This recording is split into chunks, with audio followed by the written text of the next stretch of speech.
Continuamos desde Tegus Café, el lugar del árbol encantado, donde queda frente a la Universidad Nacional Autónoma de Honduras. ¿Qué tal su café, abogado? Delicioso, de verdad que... ¿Le gustó? No solamente el diseño, sino que el sabor. No.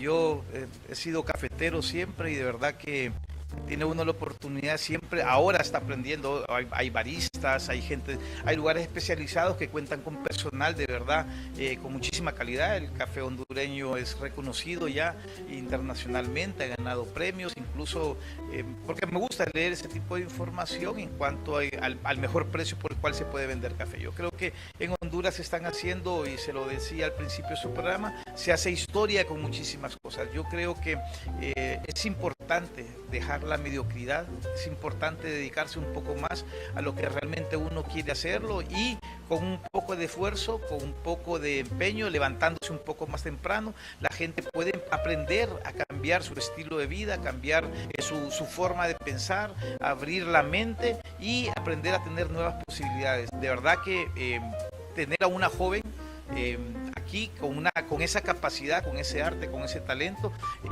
estudiado definitivamente, porque aquí hay escuelas de baristas, y yo creo que nos enseñan que en Honduras todo es posible. Bueno, abogado, volviendo a la materia legal, ¿hay requerimiento fiscal actualmente contra los supuestos involucrados en el caso Pandora? ¿Usted tuvo acceso a ver ese requerimiento? Porque tiene 66 páginas. Bueno, efectivamente hay un requerimiento fiscal presentado. Ese requerimiento... Perdón. De lo que nosotros tenemos conocimiento, han habido varios requerimientos fiscales, y a medida que va pasando el tiempo se van quitando y poniendo nuevas personas. Nosotros, de lo que tenemos conocimiento, ese requerimiento fiscal obviamente comienza con un desfalco que se le hace, por decirlo así, a la Secretaría de Agricultura y Ganadería, rectorada en ese momento por Jacobo Regalado. Creo que están involucradas dos ONGs.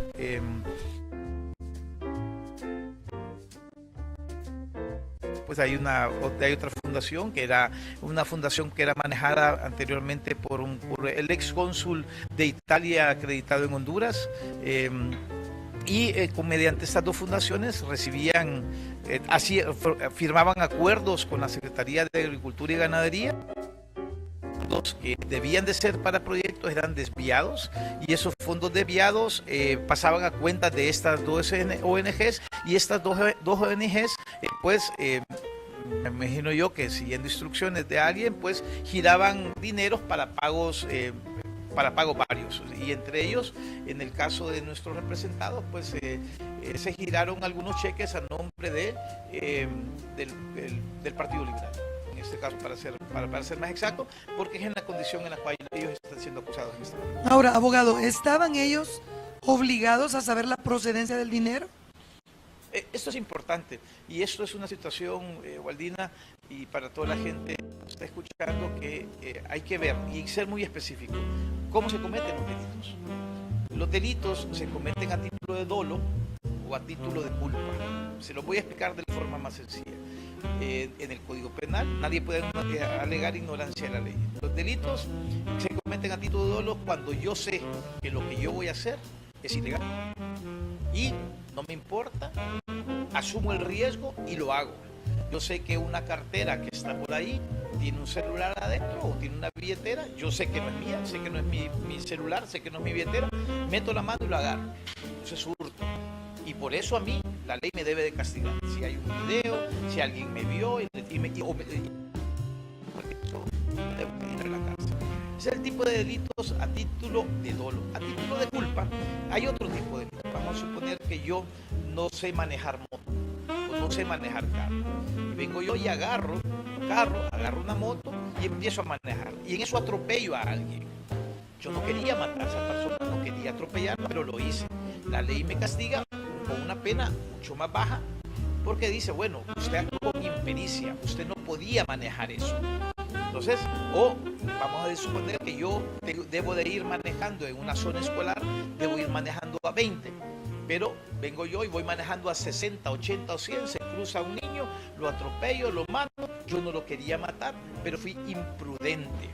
Entonces, esos son dos de los ejemplos que establece, por ejemplo, para un delito culposo. Entonces, pero los delitos dolosos son culposos en primer lugar. En el delito doloso yo debo de saber lo que estoy haciendo y asumir el riesgo.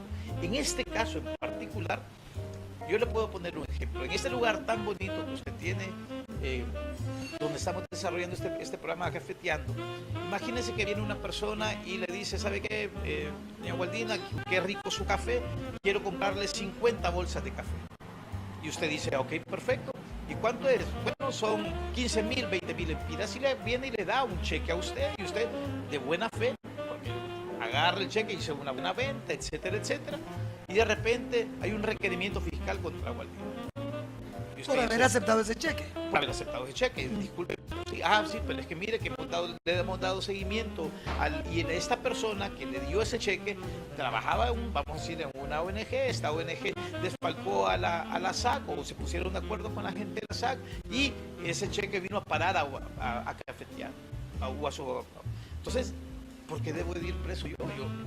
Porque no tengo ver en el entierro, pues. Debo andarle yo preguntando a todo el mundo, disculpe, ¿de dónde viene ese dinero que usted me está dando? ¿Es narco usted?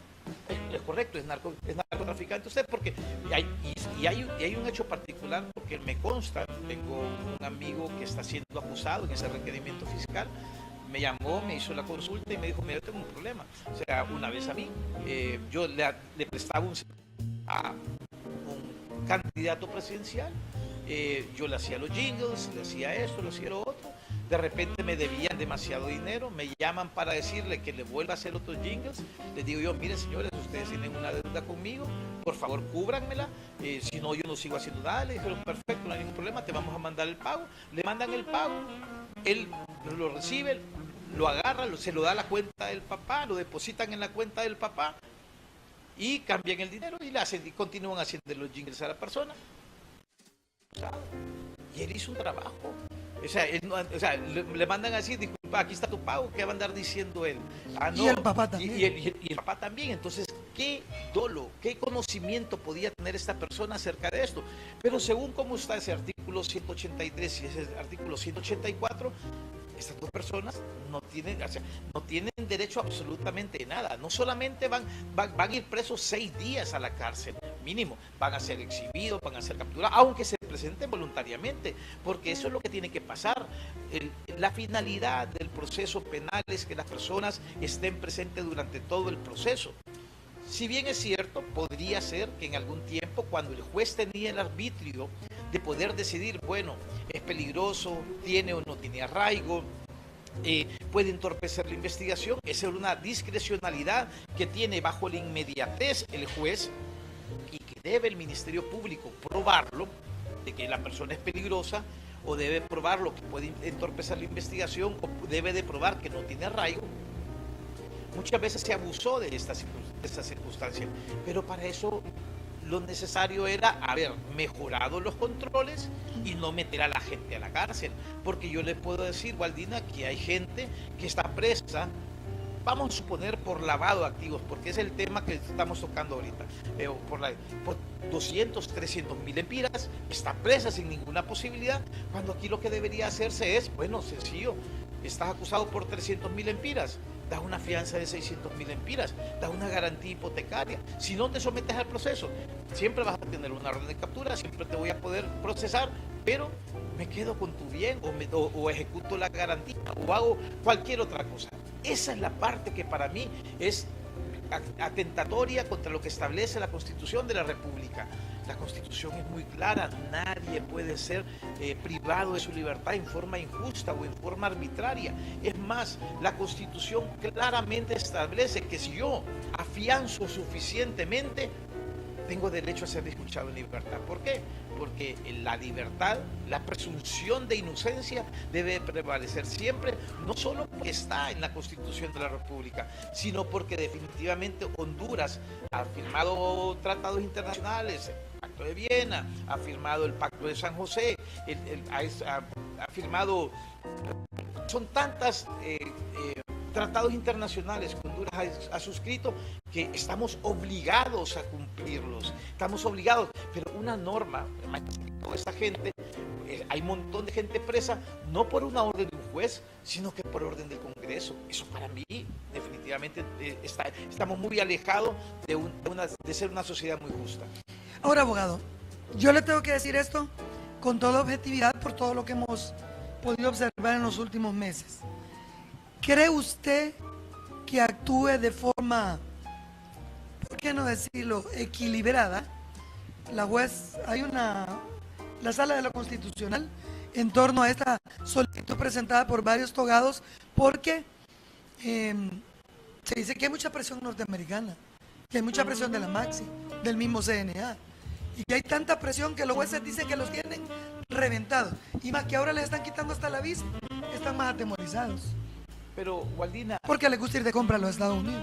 Mire, Waldina, en este caso en particular yo creo que esta reforma del artículo 184 ha perjudicado más al pueblo hondureño, que lo que ha a la gente de la clase, y lo ha perjudicado en dos sentidos. Uno, que la investigación en este país es muy, muy mala. Yo siempre le digo a la gente que para juzgar están los jueces, para acusar al Ministerio Público, y nosotros los abogados defensores pues para defender. Y nosotros trabajamos con lo que nosotros tenemos. Y una de las armas que nosotros tenemos obviamente es la muy mala investigación que hay en este país. Por eso es que mucha gente sale libre, porque el Ministerio Público no presenta ni los requerimientos fiscales, cumplen con los requisitos que establece el Código Procesal Penal. Y este ejemplo... ese requerimiento para el caso, abogado, que ya está siendo difundido en todas las redes sociales, no cumple con los requisitos. ¿Por qué? Porque hay un requisito importantísimo. Es más, en la relación sucinta de los hechos, no dice absolutamente nada contra los diputados que están involucrados en ese caso. No dicen sí cuál fue el accionar que ellos tuvieron, ni los medios de prueba. Ellos simple y sencillamente dicen que cambiaron unos cheques. ¿Pero por qué cambió un cheque yo? ¿Quién me lo dio? Si viene del gobierno, si viene del Estado, debo de saber yo exactamente cuál era el negocio que se tenía en las personas involucradas. Ahí hay personas, y se lo digo con conocimiento de causa, hay personas que están siendo señaladas, que les cambiaron cheques y le falsificaron su firma. Eso le digo. Entonces imagínense ser sometidos a esto. ¿Por qué en algunos casos el Ministerio Público sí te manda a investigar, sí te manda a llamar, sí te llama al Ministerio Público, y en otros casos no? ¿Por qué?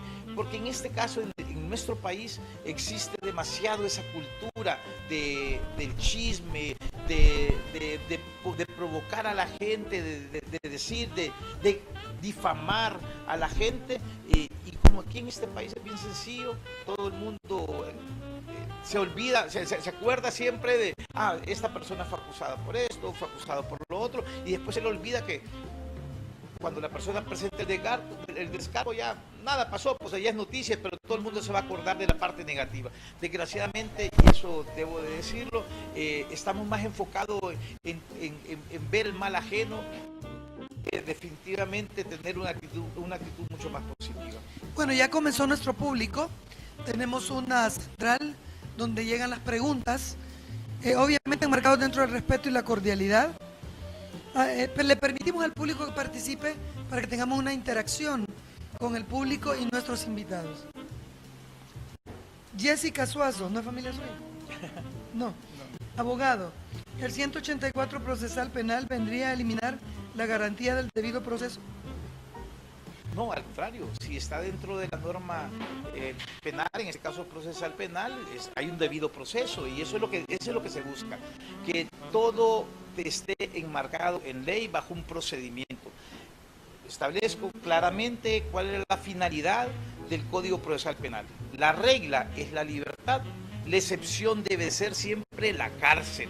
Si el Ministerio Público debe acreditar en primer lugar que la persona es peligrosa, debe demostrar que la persona no quiere someterse al proceso, debe demostrar que la persona no tiene intención o que puede manipular el proceso penal, y entonces ahí sí están los elementos necesarios para que el juez o la jueza, en su caso, pedir una medida sustitutiva alterna.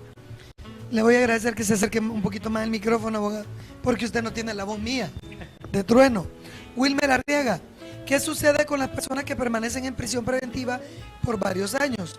¿Al momento de la condena se descuenta ese tiempo que estuvo preso? No, claro, definitivamente. Generalmente nuestros procesos penales cualquiera, por muy sencillo que pueda ser, por un delito de lesiones, etcétera, etcétera, si las personas no llegan a tener absolutamente ninguna medida como la conciliación, la suspensión condicional de la persecución penal o un procedimiento abreviado, los juicios duran en este país 2 años. Y permanecen con medidas sustitutivas o con prisión preventiva durante 2 años. Por lo tanto, yo creo que desgraciadamente ese es otro de los factores que están en contra. Dejar claro, esta reforma al artículo 184 no está, y esta solicitud no está planteada, si bien es cierto está planteada ahorita metimos por vía de excepción, uno de los recursos lo hemos metido a favor del ingeniero Elvin Santos Lozano, que es una persona de la tercera edad, ya por 90 años, está muy grave de salud, y el artículo 183, se lo repito, establecía que las personas mayores de 70 años tenían, porque ya no lo tienen, tenían el derecho a tener una medida alterna, en este caso de la prisión preventiva. Imagínense, por ejemplo, que una persona que en estas condiciones que les estoy diciendo, que tiene más de 90 años, que tiene un estado de salud muy delicado, deba de ser llevado a la Penitenciaría Nacional, donde no hay un tratamiento médico adecuado. Esa persona se va a morir. ¿Me entiende? Entonces, o imagínense, por ejemplo, una mujer en estado de embarazo acusada por el delito de lavado de activos, o acusada por el delito de defraudación fiscal, o acusada por el delito de infanticidio, o lo que usted quiera. Va a ir a parar a la cárcel, ¿a dónde le va a tocar parir a esta mujer? O sea, porque el CEFAS no es necesarias para poder hacerlo, ni anteriores ni posteriores. Imagínense, la ley es en este lado es tan estricta que no te permite es más, el juez está atado de manos. En ese requerimiento fiscal del cual estamos hablando, la fundamentación que hace el fiscal es decir, bueno, y en base a lo que establece el artículo 184, libre la orden de captura a las personas. Esto es completamente, esto es arbitrario. El Estado de Honduras, hay informes por parte de instituciones internacionales donde ponen a Honduras como el país mayor violador de derechos humanos. Y esto es gravísimo para nosotros, en un país tan bello como el que nosotros tenemos, no tener una seguridad, pero por falta de aplicación de políticas, porque dinero hay. Dinero lo han podido conseguir de cualquier cantidad de lados, y yo estoy seguro que por eso, ese es el reclamo que hace, por ejemplo, Estados Unidos, ese es el reclamo que puede hacer Suecia o todos los países amigos que han venido y han confiado la corrupción en este país está demasiado grande, pero no es esta la forma de combatirla. Yo creo que la forma de combatirla es teniendo mejores controles. Abogado, y usted sabe muy bien por qué viene y se dan tratados o convenios en apoyo a algunas fundaciones. ¿Usted sabe por qué? No. Yo se lo digo. Se lo hacen para capitalizar a las fundaciones, porque la fundación en un momento determinado recibe el 5% del valor que tramita. Fíjese bien, es para capitalizarlas porque un montón de fundaciones no reciben recursos de ningún otro lado. Entonces, el Estado asume eso para apoyar a la fundación. Por si no lo sabía, le informo. Pues ahorita acabo de desayunar ahorita con esa información. De verdad que, miren, Waldina, no hay mala fe en la fundación. Por eso le digo. Porque viene la fundación y tramita, entonces viene la fundación en la que registra la parte monetaria. No es la persona, en el caso de los diputados también. Claro. No es que a nosotros nos entregaban el dinero. Muchos de nosotros mandamos a los beneficiados a la fundación. Claro. En ese sentido, ellos se quedan con un pequeño porcentaje, como una agencia de publicidad.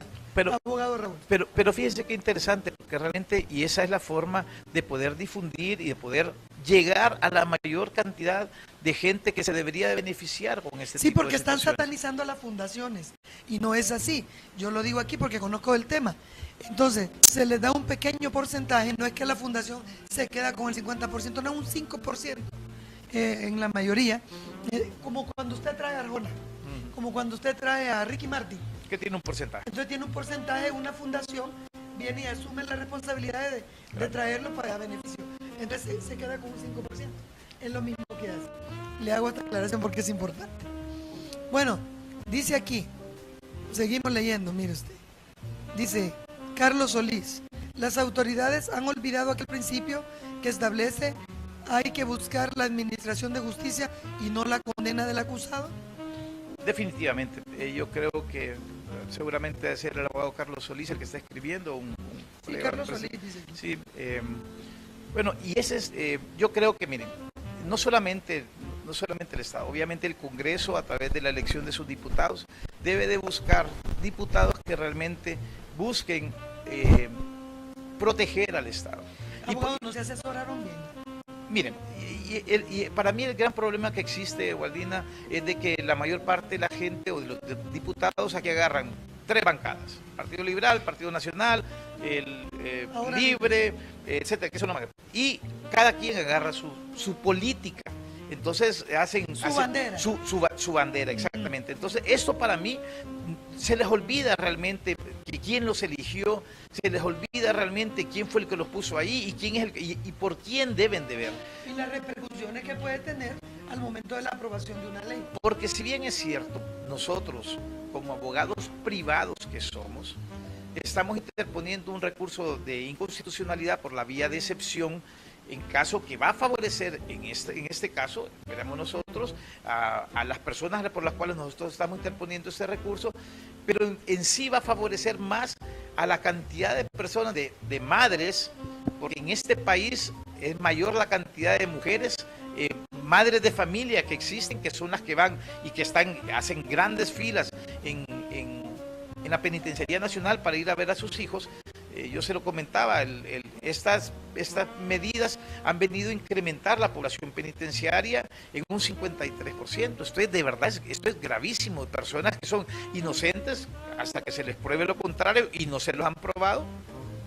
Y ha incrementado, no solamente por el delito de adoptivos, conste, lo vuelvo a repetir, el 184 establece un menú de 21 delitos, que esos 21 delitos habría forma de poder establecer con los correspondientes controles por parte del Estado. Esa es una cosa. Y yo creo que también la defensa pública en este país no tiene las mismas circunstancias de igualdad que tiene el Ministerio Público. Por lo tanto, yo creo que la investigación por parte del Ministerio Público hace que jueces tomen determinaciones, porque antes los tenía, por ejemplo, asustados el Consejo de la Judicatura, por ejemplo, sí, que había muchísimos casos, por ejemplo, que a jueces aplicaban determinada resolución, pero era contraria a los intereses del gobierno o de quien fuera, y entonces esos jueces ahora están fuera. Yo creo que es bien delicado lo que está pasando en el país. Hay una violación a un debido proceso, hay una violación a los derechos de igualdad de las partes, hay una violación al derecho a la libertad, al derecho a la presunción de inocencia,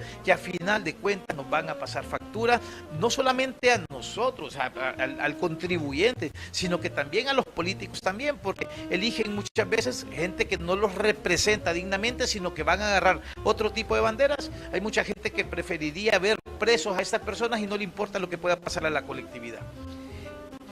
Dice: buenos días, Waldina. Deseo saludar con especial cariño al gran abogado y excelente amigo Raúl Suazo.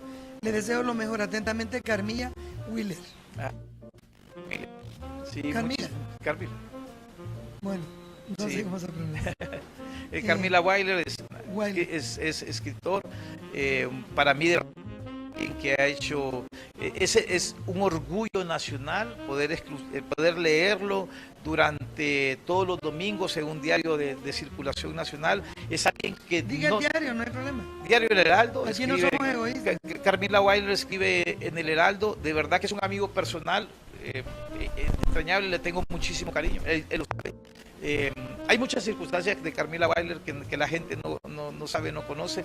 Ha escrito libros increíbles. La Máscara del Mal es un libro, es de verdad que en Estados Unidos sería un bestseller, porque tiene un talento para poder escribir, además de que es una persona muy instruida, lee muchísimo y humilde. De verdad que es una persona que tiene toda mi admiración y mi respeto, como muchísimos artistas nacionales. Aquí. A Carmilla Weiler lo tenemos más en el anonimato porque crea más expectativa, creo yo, pero de verdad que para mí es un honor tenerlo conocerlo, pero es un talento nacional, así como hay muchísimos músicos en este país, así como hay muchísimos poetas, así como hay baristas, así como hay un montón de gente en este país que de verdad lo que necesita es que no solamente creamos en el fútbol, Waldina, o sea, el problema, o que no solamente seamos conocidos por la corrupción, o que solamente seamos conocidos por el banano, como eran conocidos, o por la no aplicación de la ley, o por las sentencias que van en contra de Honduras, sino que deberíamos de apoyar muchísimo más al talento hondureño, porque este tipo de personas y entonces para mí, o sea, no tiene un recurso que le puedan dar a ellos de poderlos incentivar, y son autodidactas. De verdad que mi respeto siempre, no solamente para el amigo Carmila Bael, sino que también para todos los artistas nacionales que yo creo que necesitan. Fíjese bien, si muchas fundaciones fueran creadas para apoyar el arte nacional y tuvieran la cantidad de fondos que reciben algunas otras fundaciones que no son bien aprovechados, yo creo que este país habría más cultura, más arte, más premios que gente presa en las cárceles. Bueno, dice Lila Sandoval, abogado, al llevar casos emblemáticos, ¿usted teme por su vida? Que le puedan causar represalias en su contra. Yo se lo comentaba antes de que entráramos cafeteando, uno se mete en problemas cuando uno promete cosas que uno no puede cumplir. Yo debo decirle muy claro, en mi vida profesional, en el ejercicio de mi profesión, jamás he defendido a un narcotraficante, por ejemplo. Por eso tiene visa. Y en ese sentido, voy a ser muy claro, no he defendido a nadie por un puro marihuana, ni por una onza de coca, y amigos, gente muy cercana me ha pedido, y no me gusta ese tipo de juicios. Eso en primer lugar. En segundo lugar, yo llevé un caso muy emblemático, la primera extradición que hubo en este país, el señor Carlos Alnorno Lobo. Yo a él lo representé por un delito de privación de dominio y por un delito por la extradición. Yo soy bien claro, cuando uno se mete en problemas cuando promete cosas que no puede cumplir. Yo estoy muy claro de lo que establece la Constitución de la República, estoy muy claro de lo que establece el Código Procesal Penal, y yo sé muy claro qué es lo que le puedo y debo decirle a un cliente. Muchas veces la gente contrata abogados que yo les digo que son, ¿cómo se llaman los que andan en las calles? Los rancheras, mariachis. Hay mucho abogado mariachi. Hay mucho abogado o muchos ingenieros, muchos doctores, muchos arquitectos, hay muchos de gente que escuchan la música que quiere oír el cliente. Nosotros tratamos de agarrar un requerimiento fiscal, hacer un análisis serio, hacer un análisis profesional y decirle a la gente cuál es su situación. Usted necesita defensa y necesita hacer esto, esto y esto. Eso. Pero la gente contrata a gente y quieren que la gente les resuelva sus problemas, ya sea porque contratan a alguien para que pueda pagarle a un juez, y que eso para mí de verdad, a experiencia personal, cuando una persona le digo, mira, ¿sabe qué? Hay que darle tanto al juez, esto y lo otro, es una mentira. La mayor parte de ese dinero, si no es que todo va a ir a pagar, va a parar a la bolsa del abogado. Y por eso es que la gente se mete en problemas en este país, porque promete cosas que no se pueden cumplir. Le mienten a la gente. Yo se lo decía, si usted está casado y usted anda enamorando a una muchacha y usted le dice, soy soltero, y se dan cuenta, se va a meter en problemas. Si usted le dice a alguien, mire, le voy a construir su casa, le pagan para que le construyan la casa y no se la termina construyendo, se va a meter en problemas, y así sucesivamente. Entonces yo creo que hay que ser muy cuidadosos. La respuesta a su pregunta, no. Gracias a Dios nunca he tenido problemas. He llevado, sí es cierto, casos muy importantes en este país. He tenido la bendición de conocer de estos casos. Ellos, Martina, los he llevado ad honorem.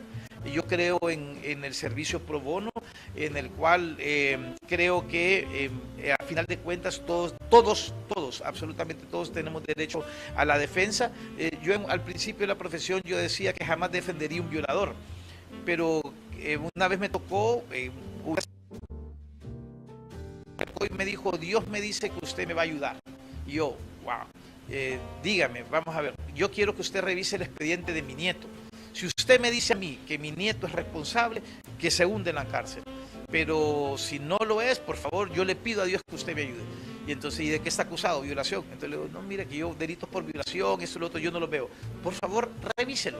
Y fui a revisar el expediente y efectivamente, porque aquí en este país muchas veces a una persona que es acusada por violación es bien fácil. Los delitos de violación, como se cometen en en la oscuridad, en la clandestinidad, no son delitos. Claro, hay pruebas científicas para poder determinar si una persona ha violado a otra, o sea, que son innegables y son indubitados, o sea, que mediante un examen de medicina forense, etcétera, etcétera. Entonces, yo voy a ver el expediente y definitivamente era una mujer que despechada estaba acusando a este joven. Y eso está ocurriendo mucho. Y eso ocurre mucho en denuncias de violencia doméstica y un montón de situaciones más. Y entonces me doy cuenta en ese expediente que efectivamente ese joven, la muchacha decía que había habido, penetración anal, vaginal, etcétera, pero la prueba científica no decía exactamente eso. Entonces es un juicio donde yo aprendí que uno debe decir, uno establece su propio límite. No me gustan ese tipo de delitos. Obviamente soy padre, no es de mi agrado nunca escuchar una noticia de un maltrato infantil o una violación a niñas o niños, etcétera, etcétera, porque es muy común en nuestro país, pero ese tipo de juicio no me gusta, o sea, no lo llevo, pero creo que en este país debería por eso que mejorarse muchísimo la defensa pública, porque la defensa pública no cuenta exactamente con las mismas armas. Creo que la defensa pública debería no solamente tener un médico forense, debería tener todo un equipo, debería tener un laboratorio, debería tener sus propios investigadores para poder equiparar las fuerzas. Pero aquí en este país que tenemos una cultura del chisme, tenemos una cultura en la cual es bien fácil acusar a alguien y después que solo porque le caiga mal. Es suficiente con eso, de verdad que créanme, me parece mentira lo que usted está diciendo, Waldina, pero suficiente que un fiscal diga, no, ¿sabe qué? Vamos a sacar de circulación a Waldina Paz y le vamos a poner nosotros este requerimiento, vamos a poner por el delito de lavado de activos o por el delito de fraudación fiscal, etcétera, etcétera, y termina en la cárcel. Yo creo que eso no debe manejarse de esa forma.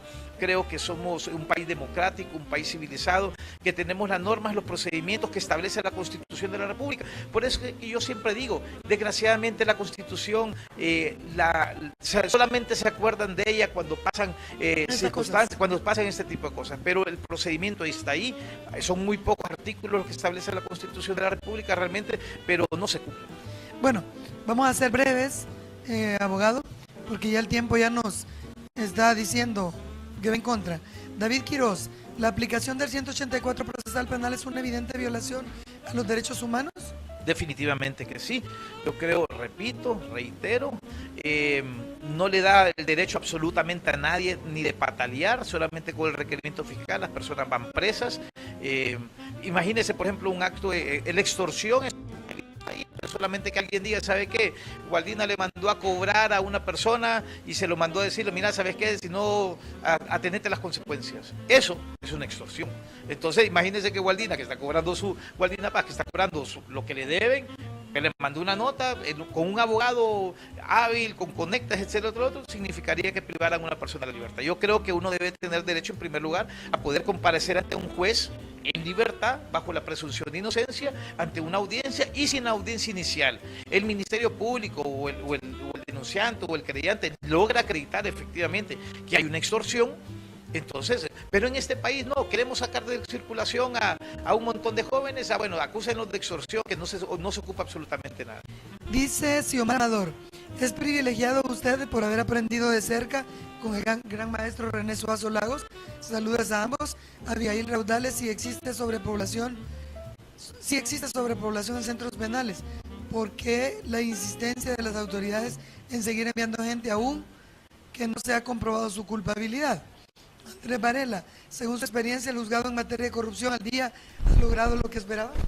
Bueno, en primer lugar, muchísimas gracias. Un honor para mí ser hijo de Ernesto Solagos. Obviamente he tenido de cerca el acompañamiento de mi padre, de sus textos y de todo su conocimiento. En cuanto, a lo último, hay una sobrepoblación penitenciaria. Yo creo que esto debe de ser definitivamente regulado en este país, no solamente con todos los controles que tiene que haber y dándole a las personas el derecho a la libertad. Yo creo que esta parte es importante, ser escuchadas y ser tenidas como inocentes. Imagínese que la Constitución de la República le establece a usted que usted no tiene que declarar, inclusive, o sea, que es el Ministerio Público el que le debe de probar que usted es culpable, pero solamente el requerimiento fiscal en este país, papeles, que el papel aguanta absolutamente con todo lo que le pongan, es suficiente para poder llevar a una persona a la cárcel.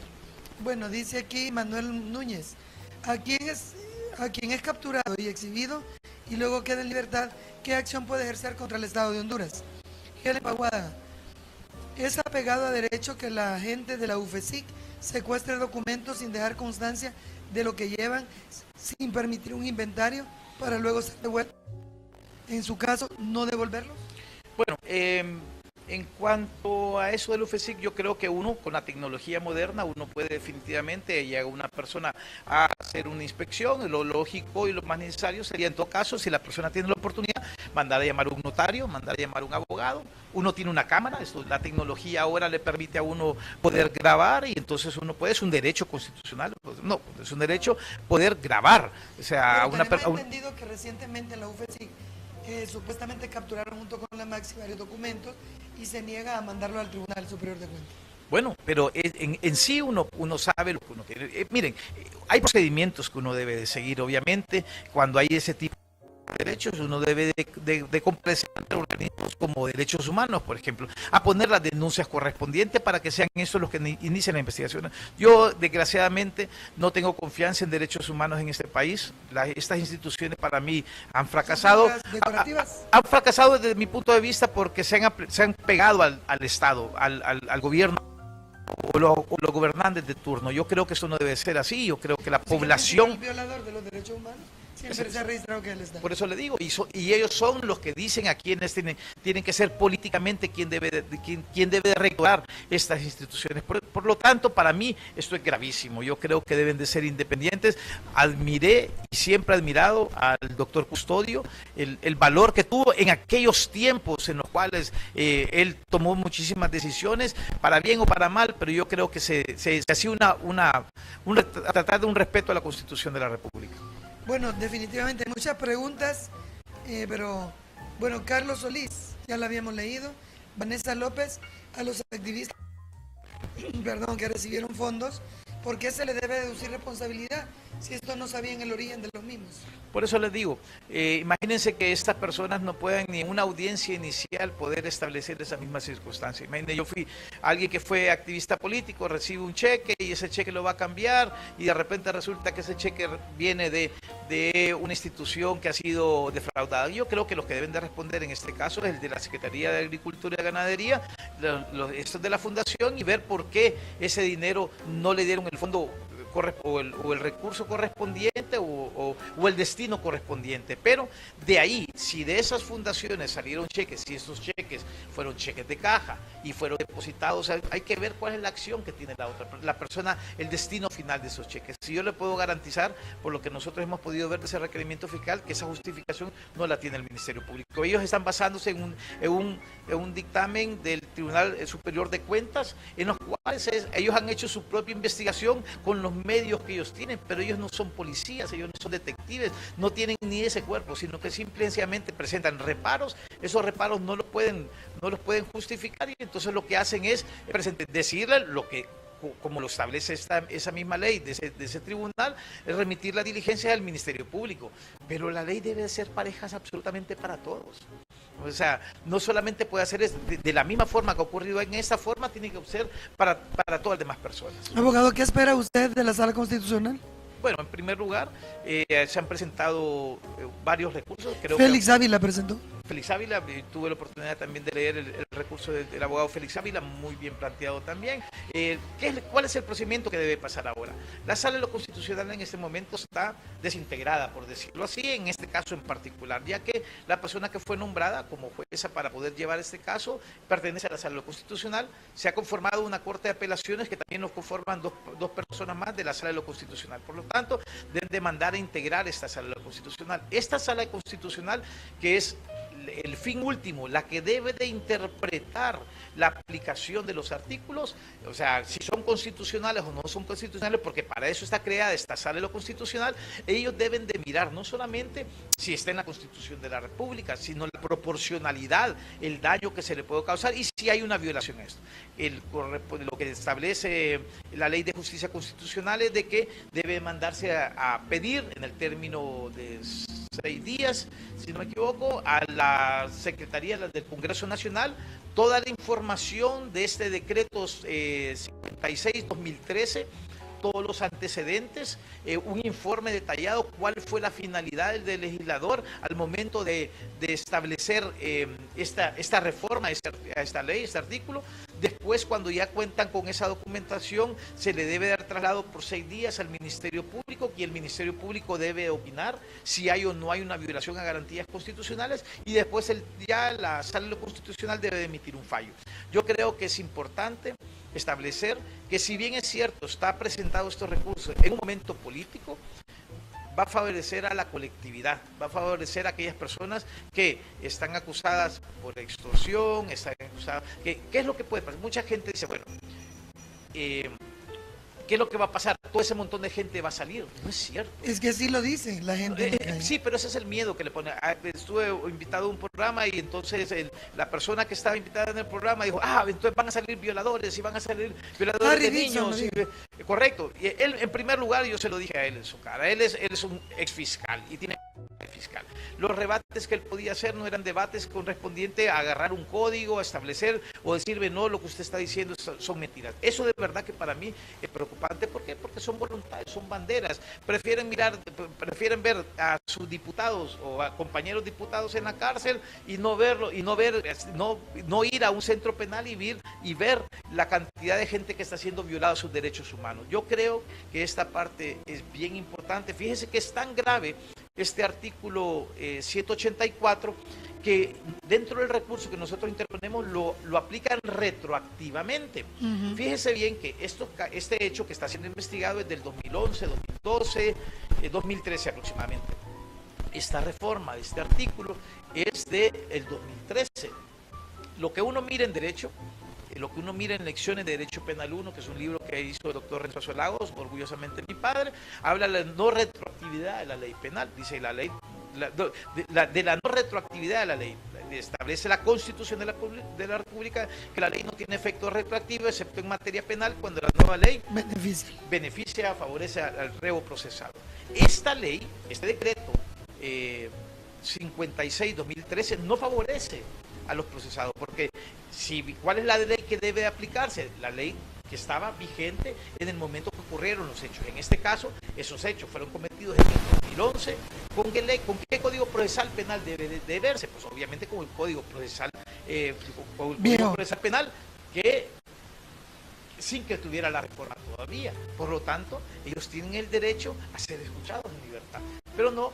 Tanto el Ministerio Público como los operadores de justicia lo aplican retroactivamente, porque lo que les interesa es ver a estos diputados con las chachas puestas, lo quieren ver en un carro. Y finalmente le puedo decir que si bien es cierto, considero que la MASI está haciendo un trabajo que es un trabajo que le corresponde al Estado.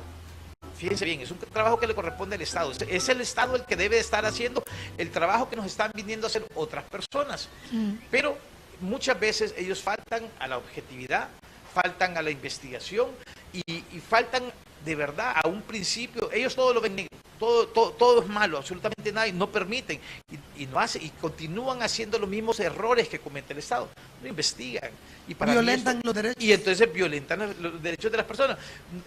¿Cómo es posible que en un caso, por ejemplo, en el caso de Roselena de Lobo, por ejemplo, hayan acusado por un delito de lavado de activos, cuando el hecho fue cometido entre el 2010 y 2014, pero la reforma es del 2015 la que ellos quieren aplicar? Eso para mí es, y de apelaciones de la Sala de Anticorrupción así lo estableció. Entonces yo creo que definitivamente que es gravísimo lo que están haciendo, no debe de prestarse, creo que en este caso, este tipo de instituciones para realmente crear los daños que se están creando. ¿Para ustedes ese convenio con la Maxi entre Honduras y la Maxi es constitucional o no? No, para mí que sí. Yo creo que tal vez no se siguieron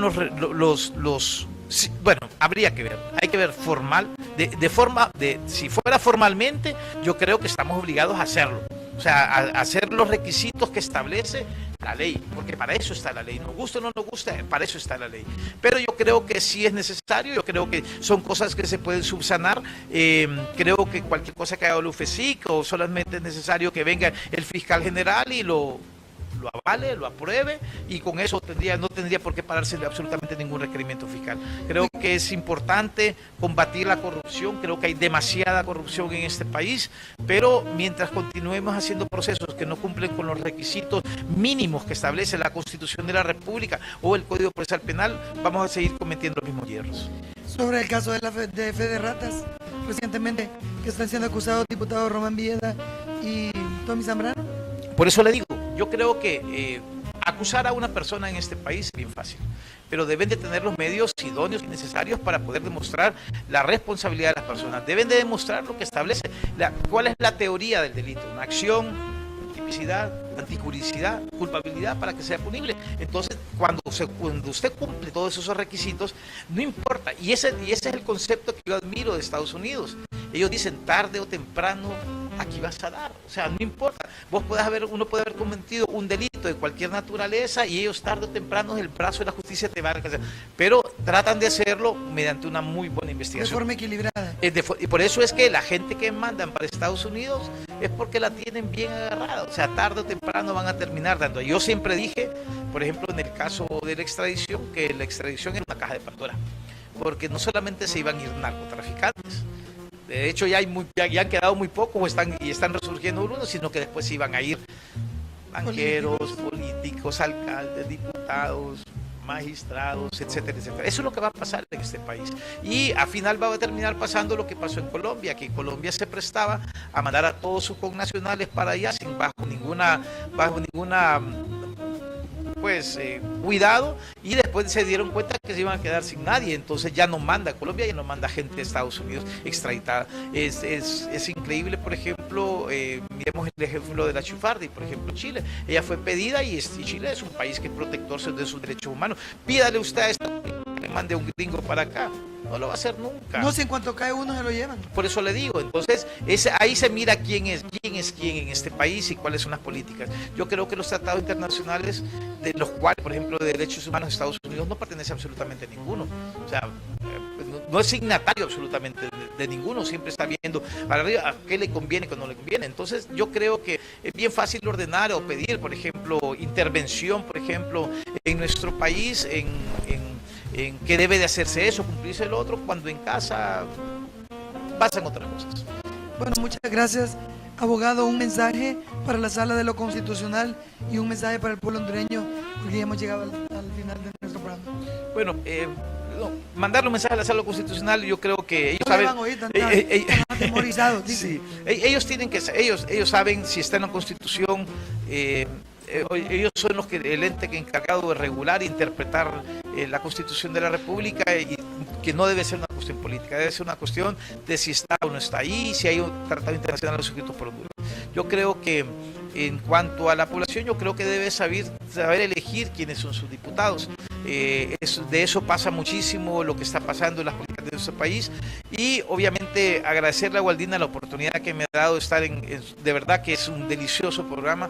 Lo he compartido esta hora, de verdad que para mí ha sido muy enriquecedora, su personal, usted, la forma como me han tratado, de verdad que se lo agradezco muchísimo, y sabe que siempre estamos a sus órdenes. Gracias a usted, más bien un honor para nosotros. Mire lo que dice aquí el connotado exdiputado y periodista Anariba Calix. Excelente análisis del destacado abogado Raúl Suazo Varía, quien demuestra mucha brillantez, capacidad y dominio de los temas jurídicos. Ya trascienden requerimientos fiscales a los involucrados en el caso Pandora. Adelante, Waldi, la felicito por el interesante programa. Hacía falta, me llega a su estilo. Alfonso Anariba Calix. Saludos, Anariba. Bueno, aquí dice doña Gladys Abrera López Calderón, saludos cordiales, excelente análisis. Muy bien, dice. Bueno, muchas gracias. Que el Señor les bendiga. Nos vemos, si Dios lo permite, el día de mañana. Esto fue Cafeteando. Hasta la próxima.